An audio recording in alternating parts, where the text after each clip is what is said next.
Почитувани, Венко Филипче се обидува да се представи како најголем заштитник на јавното здравје, додека во периодот кога тој беше министер за здравство, институциите пријавувале бројни случаи на неисправна вода, а Филипче како министер не постапувал. Се поставува легитимното прашање: кој знаел, кој одлучил да не ги информира граѓаните и зошто тие информации останале скриени? Почитувани медиуми, еве неколку примери.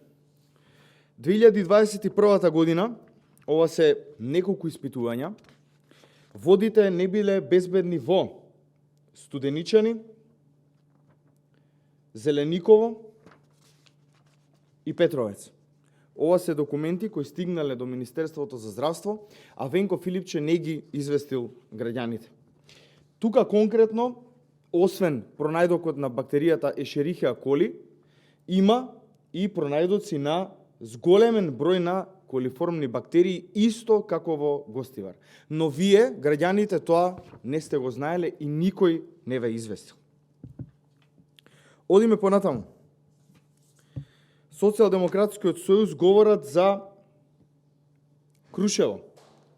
Исто од јавната здравствена установа, Центар за јавно здравје Прилеп, 2019 година.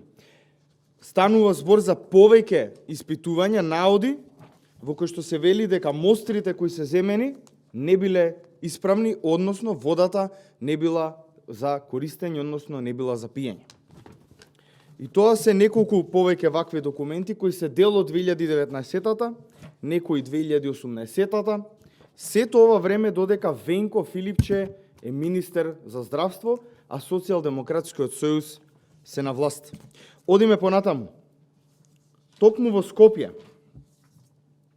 била земена мостра во аеродром во Бушен бунар Чешма, која вели дека не одговара на правилникот за безбедност на вода, токму поради зголемен број на колиформни бактерии, истото она што се случува во Гостивар. Граѓаните завршувале по болници, не знаеле што име, но Филипче знаел.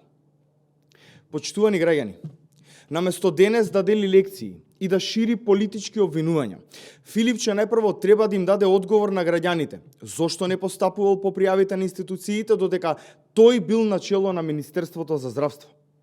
Очекуваме надлежните органи целосно да го расчистат случајот и да утврдат дали имало пропусти и очекуваме одговорност. Граѓаните заслужуваат вистината, а не селективна загриженост која се појавува само кога Филипче е во опозиција. Ви благодарам.